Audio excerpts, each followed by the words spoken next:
அனைவருக்கும் வணக்கம். ஸோ இதுக்கு முன் இருந்த வீடியோவில் நம்ம ஜனாதிபதிக்கும் அமைச்சரவைக்கும் கவுன்சில் ஆஃப் மினிஸ்டர்ஸ், பிரதம மந்திரி அண்ட் கவுன்சில் ஆஃப் மினிஸ்டர்ஸ் அமைச்சரவைக்கும் உண்டான தொடர்பு என்ன, ரைட்? ஜனாதிபதி ஒரு நாமினல் ஹெட், பேருக்காக அவர் தான் ஹெட்டு. அஃப்கோர்ஸ் அவர் ஒரு இம்பார்ட்டண்ட்டான person, there is no doubt. But he or she is the nominal head. உண்மையான அதிகாரம் யார்கிட்ட இருக்கு? Council of ministers headed by the prime minister. அதற்குண்டான உறவு என்ன? அண்ட் அதுக்கப்புறம் வீட்டோ பவர், ரைட்? ஒரு மசோதாவை அப்ரூவ் பண்றது இல்லைன்னா நிராகரிப்பது, அது எந்தெந்த டைம்ல பண்ணலாம்? சஸ்பென்சிவ் வீட்டோனா என்ன? மாநிலங்கள்ல இருந்த ஜனாதிபதியோட பரிசீலனைக்காக ஒரு மசோதா ரிசர்வ் செய்யப்பட்டா அதுக்கு என்ன வழிவகைகள், அதெல்லாம் டீட்டெயில்டா பார்த்தோம். ஸோ நான் ஒரு 30 நிமிஷம் வீடியோ போட்டுட்டு இருந்தேன். இப்போ 15லேருந்து 20 நிமிஷம் போடலாம். ஏன்னா எல்லாரும் நிறைய பேர் பார்த்து தெரிஞ்சுக்கணும் அப்படின்றதுக்காக இன்னும் கூட சின்ன சின்னதா போடலாம். அதாவது ஒரே ஒரு ஏரியாவை எடுத்துக்கிட்டு அதுக்கு ஒரு வீடியோ போடலாம் அப்படின்ற ஒரு முயற்சி இது. ஸோ இந்த வீடியோல நம்ம ஆர்டினன்ஸ் மேக்கிங் பவர், ஆர்டினன்ஸ்னா என்ன? அவசர சட்டம். அவசர சட்டம் எப்போ பிரகடனம் பண்ணலாம் ஒரு ஜனாதிபதி, அண்ட் அதற்குண்டான கான்ஸ்டிடியூஷனல் ப்ரொவிஷன்ஸ் என்ன? இதோட சம்மரி ஜஸ்ட் இந்த டேபிள்ல இருக்கு. நான் என்னன்றது உங்களுக்கு எக்ஸ்பிளைன் பண்றேன். பட் இந்த சம்மரி டேபிள்ல எல்லாமே உள்ளடங்கி இருக்கு, ரைட்? அண்ட் என்னோட புத்தகத்திலையும் பாத்தீங்கன்னா அது டீடைல்டா கேஸ் லாஸ் எல்லாமே விலாவரியா எக்ஸ்பிளைன் பண்ணியிருக்கோம். நீங்க எந்த மெட்டீரியல் படிச்சீங்கன்னாலும் அதுல புரியும். பட் இது உங்களுக்கு புரிதலுக்காக. So first of all, ordinance power, அவசர சட்டம் என்பது ஜனாதிபதியிடம் இருக்கக்கூடிய ஒரு சட்டம் இயற்றும் power. It's a legislative power with the executive. அதாவது இந்த இரண்டு துறைகள், ஒன்று சட்டத்துறை, சட்டம் இயற்றுகின்ற துறை, which is the legislature, பாராளுமன்றம், மாநிலத்தில் சட்டமன்றம். இது சட்டம் இயற்றுவதற்கான துறை. நிர்வாகத்துறைன்றது எக்ஸிகியூட்டிவ். யூனியன் கவர்மெண்ட் இருக்கு, ஸ்டேட் கவர்மெண்ட் இருக்கு. இது நிர்வாகம் பண்ண வேண்டியது. இந்த ஆர்டினன்ஸ்ன்றது என்னது? நிர்வாகிகள், நிர்வாகத்துறை கிட்ட இருக்கக்கூடிய சட்டம் இயற்றக்கூடிய ஒரு பவர். ஸோ இது பாத்தீங்கன்னா யூஎஸ்ல எல்லாம் இது கிடையவே கிடையாது. ஏன்னா யூஎஸ்ல எல்லாம் கம்ப்ளீட் செப்பரேஷன் ஆஃப் பவர்ஸ். வெறும் சட்டம் இயற்றக்கூடிய காங்கிரஸ், அவங்களோட ஹவுஸ் ஆஃப் ரெப்ரஸன்டேட்டிவ், செனட் மாத்திரம் தான் சட்டம் இயற்றலாம். அவங்களோட ஜனாதிபதி வெறும் அதை இம்ப்ளிமெண்ட் மாத்திரம் தான் பண்ண முடியும். யூகே நம்மள மாதிரியே ஒரு பாராளுமன்ற ஜனநாயகம். அங்க கூட சட்டத்தை அவங்களுடைய House of Commons and House of Lords, அவங்களுடைய பாராளுமன்றம் தான் இயற்ற முடியும். எக்ஸிகியூட்டிவ் அதை இம்ப்ளிமெண்ட் மாத்திரம் தான் பண்ண முடியும். ஆனா இது ஏன் இந்தியால இந்த அவசர சட்டம் இருக்கு? இது சுதந்திரத்துக்கு முன்னால கவர்மெண்ட் ஆஃப் இந்தியா ஆக்ட் 1935 அப்போ அப்ப இருந்த ப்ராவின்சஸ், இப்போ மாநிலம்னு சொல்றத அப்ப ப்ராவின்சஸ், ஸ்டேட்ஸ் சொல்றத அப்ப ப்ராவின்சஸ்னு சொல்லுவோம், ரைட்? அந்த ப்ராவின்சஸுக்கெல்லாம் கவர்னர் இருந்தாரு. அது ஒரு ஃபெடரல் ஸ்ட்ரக்சர், ஒரு கூட்டாட்சி முறையில நடந்துட்டு இருந்தது. அது கவர்மெண்ட் ஆஃப் இந்தியா 1935 படியே ஒன்றியத்தோட ஒப்பிடும் பொழுது. ஆனா ஃபைனலா எல்லா அத்தாரிட்டியும் கவர்னர் ஜெனரல் கிட்ட இருக்கணும். ஏதாவது பிரச்சனைனா, ஏன்னா அது ஜனநாயகம் கிடையாது, என்ன இருந்தாலும் நம்ம ஒரு காலனி பிரிட்டிஷர்ஸோட. ஸோ அவசரமா ஒரு சட்டம் இயற்றணும் அப்படின்னா கவர்னர் ஜெனரல் ஒரு சட்டத்தை பிரகடனம் பண்ணலாம் அப்படின்றது தான் இந்த அவசர சட்டம். அதை நம்மளுடைய கான்ஸ்டிடியூஷன்ல நம்ம ஜனநாயகமா மாறின அப்புறமும் இதை ஓகே, இந்தியா ஒரு பெரிய துணை கண்டம், சப்கான்டினென்ட், ரொம்ப பெரிய நாடு. அவசரமா ஏதாவது ஒரு வேலை செய்ய வேண்டியிருக்கும், அதுக்கு ஒரு சட்டம் தேவைப்படும். ஆனா அப்ப பாராளுமன்றம் அவையில இருக்காது. அப்ப எப்படி சட்டம் இயற்ற முடியும்? அதற்காக இந்த அவசர சட்டம், ஆர்டினன்ஸ் மேக்கிங் பவர், ஆர்டிகல் 123ல பிரசிடென்ட் கிட்ட இருக்கு. பட் ஆனா இந்த பிரசிடென்ட் தானே யோசிச்சு பண்ண முடியுமா? முடியாது. யாரோட ஆலோசனையில் பேர்ல பண்ணுவாரு? அமைச்சரவையின் ஆலோசனையில பேர்ல தான் இந்த அவசர சட்டமும் பிரசிடென்ட் ப்ரொமல்கேட் பண்ண முடியும். ஆனா இந்த நேச்சர் ஆஃப் பவர் என்ன? இது ஒரு லெஜிஸ்லேட்டிவ் பவர், அதாவது நிர்வாகம் பண்றதுக்கு நிர்வாக அதிகாரம், எக்ஸிகியூட்டிவ் பவர். பட் ஆனா இந்த நிர்வாகத்துறை, கவுன்சில் ஆஃப் மினிஸ்டர்ஸ் அட்வைஸ் பண்ணி பிரசிடென்ட் இயற்றுகின்ற அவசர சட்டம் என்பது லெஜிஸ்லேட்டிவ் பவர். ஸோ இதுல என்னென்ன முக்கியமான விஷயம்? ஃபர்ஸ்ட், பிரசிடென்ட் தானா பண்ண முடியாது.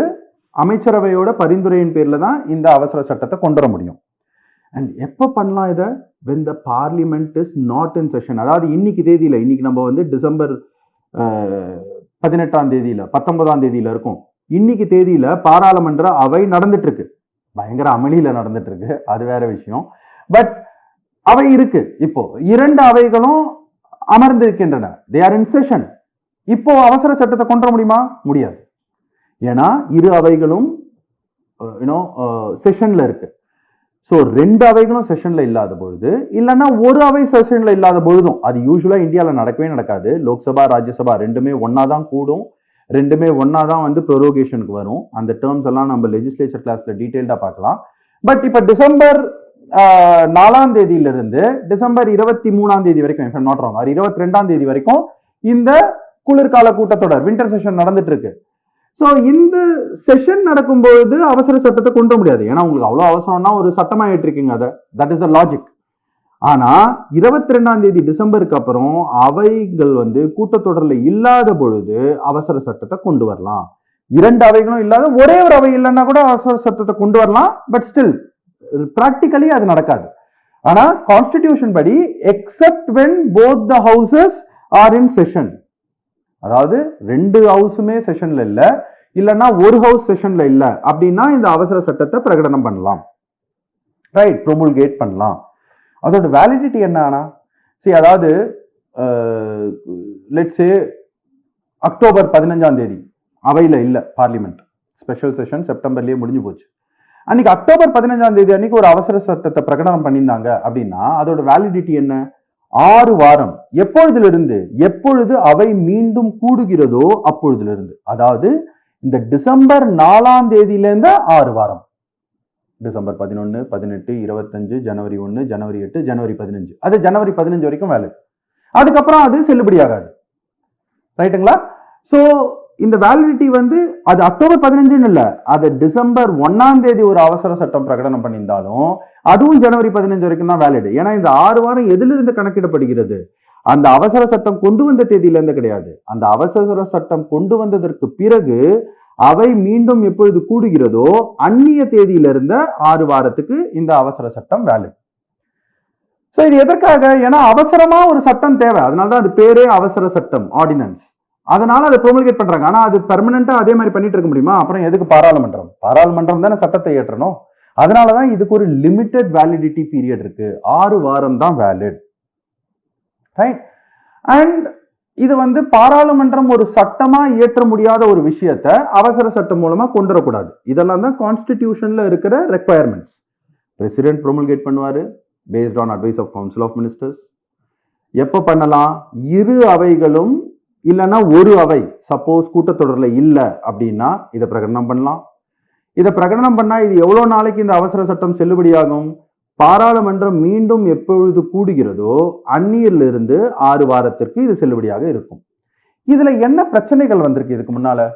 கான்ஸ்டிடியூஷனல் வேலிடிட்டி, அதாவது அரசியலமைப்புக்கு எதிராக ஒரு அவசர சட்டம் பிரகடனம் செய்யப்பட்டிருக்கா இல்லையா அப்படின்றத கோர்ட்ஸ் வந்து ரிவ்யூ பண்ணலாமா கூடாதா? இதை வந்து கூப்பர்ஸ் கேஸ் அப்படின்ற கேஸ்ல 1970 இது வந்து வங்கிகள்லாம் வந்து தேசியமயமாக்கும் பொழுது nationalisation of banks related ordinance ஒன்று கொண்டு வந்தாங்க. அதுக்கு வந்து கூப்பர்ன்றவர் வந்து கேஸ் போட்டார். இது எப்படி பண்ணலாம், இது பண்ணக்கூடாது, இது தவறு, கான்ஸ்டிடியூஷனலி வேலிட் கிடையாது இது அப்படின்ட்டு. ஸோ ஒரு அவசர சட்டம் கான்ஸ்டிடியூஷனலி வேலிடா இல்லையா அப்படின்றதுக்கு ஜுடிஷியல் ரிவ்யூ, நீதித்துறை அதை வந்து பரிசீலனை பண்ணுவதற்காக உரிமை இருக்கிறது அப்படின்ட்டு டிசைட் பண்ணது வந்து கூப்பர்ஸ் கேஸ்ல 1970.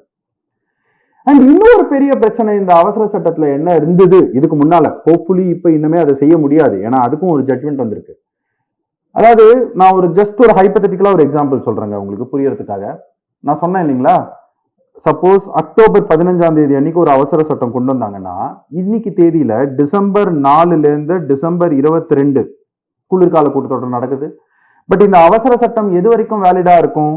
டிசம்பர் 4லேருந்து 6 வாரத்திற்கு, அதாவது ஜனவரி 15 வரைக்கும் 2024.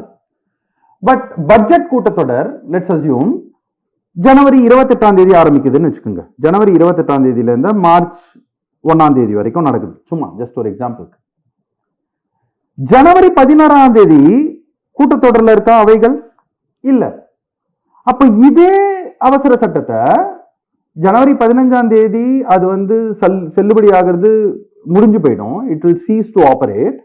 ஆனா ஜனவரி 16ஆம் தேதி அவைகள் வந்து கூட்டத்தொடர்ல இல்லாததுனால திருப்பி அதே அவசர சட்டத்தை ஜனவரி 16ஆம் தேதி ரீப்ரமல்கேட் பண்ணுவாங்க.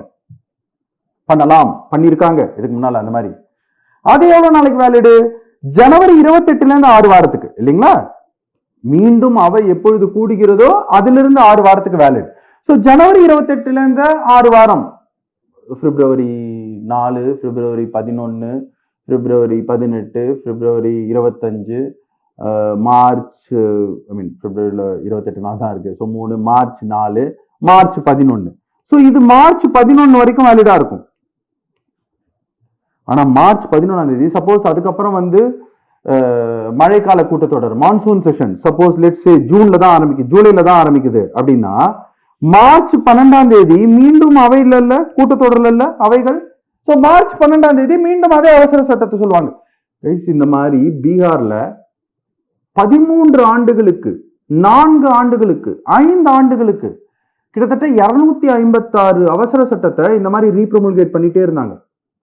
ஸோ இது வந்து ஆக்சுவலா நிர்வாகத்துறை கிட்ட கொடுக்கப்பட்டிருக்கிற அவசரமாக சட்டம் இயற்றுவதற்காக கொடுக்கப்பட்டிருக்கிற ஒரு தற்காலிக பவர் இது. இதை பெர்மனண்டா இந்த மாதிரி யூஸ் பண்ண ஆரம்பிச்சுட்டா அவையோட இம்பார்ட்டன்ஸே குறைஞ்சு போயிடும். பாராளுமன்றத்தில் தான் கேள்வி எழுப்பலாம், எதிர்கட்சிகள் பாராளுமன்றத்தில் தான் அமரும், எக்ஸிகியூட்டிவ் கிட்ட கவுன்சில் ஆஃப் மினிஸ்டர்ஸ்ல எல்லாருமே ஆளுங்கட்சியா தான் இருப்பாங்க. ஸோ அப்போ வந்து நிர்வாகத்துறை வந்து சட்டம் இயற்றுகிற துறையோட வேலையை மறைமுகமா இது வந்து கேப்சர் பண்ற மாதிரி ஆயிடும் இல்லைங்களா? ஆனா இது நடந்துட்டு இருந்தது இதுக்கு முன்னால.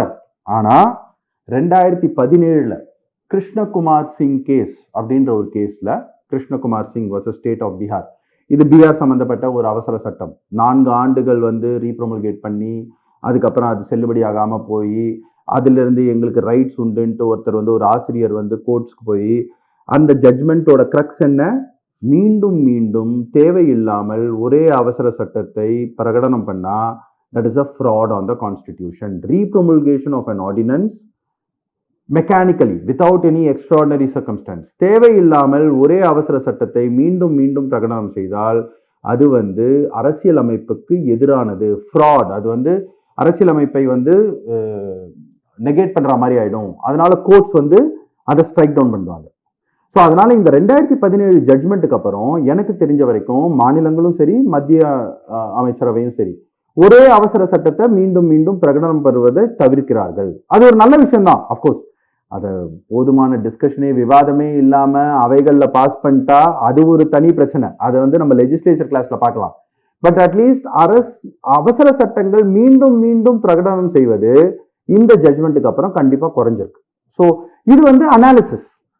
கான்ஸ்டிடியூஷனல் ப்ரொவிஷன்ஸ் உங்களுக்கு பிலிம்ஸ்ல கேட்கலாம். ஆர்டிகல் 123 படி யார் ஆர்டினன்ஸை ப்ரொமல்கேட் பண்ணுவாங்க? பிரசிடென்ட். யாரோட அட்வைஸ்ல பண்ணுவாங்க? Council of ministers. எப்ப பண்ணலாம்? 2 அவைகளும் கூட்டத்தொடரில் இல்லாத பொழுது, இல்லைன்னா ஒரு அவை கூட்டத்தொடரில் இல்லாத பொழுது அதை பண்ணலாம். அண்ட் எவ்வளவு நாளைக்கு அது வந்து வேலிடு, எவ்வளவு நாள் வரைக்கும் அது ஆபரேஷன்ல இருக்கும் அந்த ஆர்டினன்ஸ்?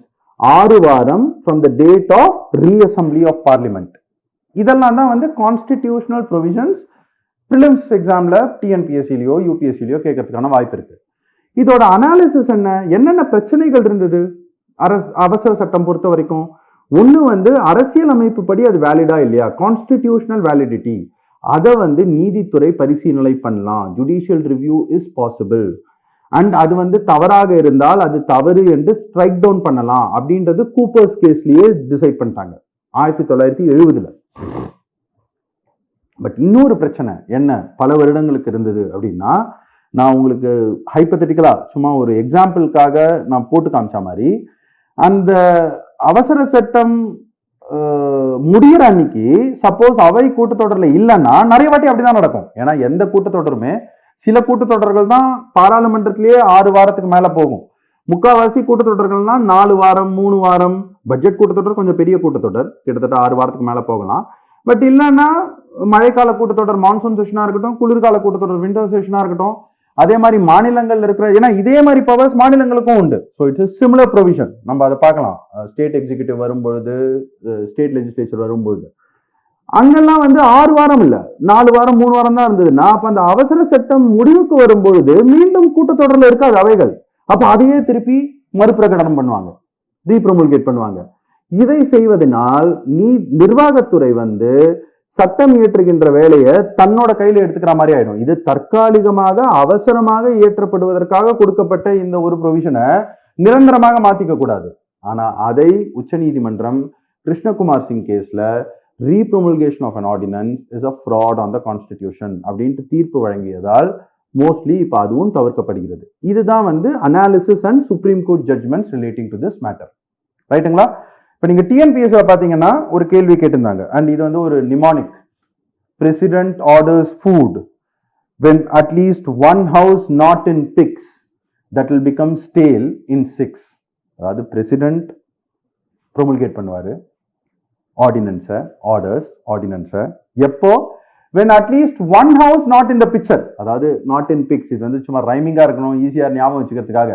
அதாவது 2 அவைகளும் கூட்டத்தொடரில் இல்லைனாலும், இல்லைன்னா அட்லீஸ்ட் ஒரு ஹவுஸ் கூட்டத்தொடரில் இல்லைனாலும் ஆர்டினன்ஸை ப்ரொமுல்கேட் பண்ணலாம். when at least one house not in pigs that will become stale in 6. அது எவ்வளவு நாள்ல வந்து அது வந்து செல்லுபடியாகாம போயிடும்? 6 வாரத்துல. எப்பொழுதிலிருந்து கூட்டத்தொடர் மீண்டும் எப்பொழுது அமர்கிறதோ அன்னிலிருந்து 6 வாரத்துல அந்த ordinance will cease to operate. Right? So இது வந்து டிஎன்பிஎஸ்ல கேட்கப்பட்ட கேள்வி. which article empowers the president to promulgate ordinance during the recess of parliament? recessனா என்ன? கூட்டத்தொடரில் இல்லாத பொழுது. எந்த அரசியலமைப்பு விதி நாடாளுமன்றத்தின் கூட்டத்தொடர் இல்லாத பொழுது, கூட்டத்தொடர் இல்லாத டைம் ரீசஸ்னு சொல்லுவாங்க. அதை நம்ம லெஜிஸ்லேச்சர் கிளாஸ்ல பார்க்கலாம். எந்த ஆர்டிகல்? ஆர்டிகல் 123. ரைட்? அதுதான் வந்து ஆர்டினன்ஸ் மேக்கிங் பவர். ஸோ இது உங்களுக்கு புரிஞ்சதுன்னு நான் நம்புறேன்.